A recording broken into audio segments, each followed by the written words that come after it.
Алматы қаласы Наурызбай ауданы нөмірі 208 мектеп гимназияның 4-ші сынып оқушысы Тұрсынбай Зейнеп.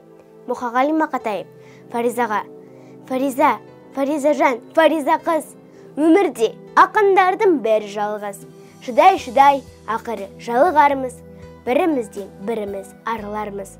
Біздерді де жоқтайтын жан болса егер, шам басқан архивтерден таболармыз. Сен мені білесің бе? Жаралмаған жан екем күресуге. Жылай жүріп, өтірік күлесінде, жүресінде қоясын жүресінде. Бірі итеріп кеудемнен бірі шалып, тастағысы келеді күресінге. Фаризажан, сен соны білесің бе? Жанарымды тұманмен тұмшаладым, серіппесін үзіліп тұр садағым. Жігітінен қазақстан доста болмай, қыз да болса мен саған мұншағамын. Ауырлар деп ойлап бе мұнша халім, ақын болып несіне жаратылдым. Арасында қап қоймай қара түннің, қасиетін сеземде бана тілдің. Қауырсыны қалмады қанатымның, қу-тірлікке құл болып аян басып, құлашымды жай алмай баратырмын.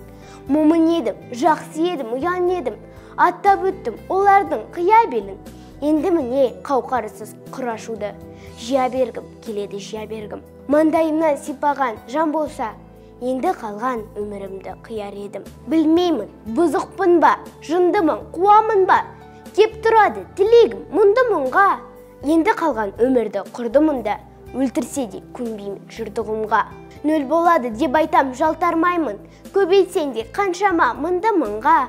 Айналаға қарайық анық барлап, түн кеткенсің күн шығып жарық болмақ. Не туралы жырласақ Фариза қыз, бағыштайық бәрінде халық қарнап. Фаризажан, Фариза қыз, бірімізден біріміз арылармыз. Том-том болып дүкенде тұрмасақ та, подвалдағы архивтен табыламыз.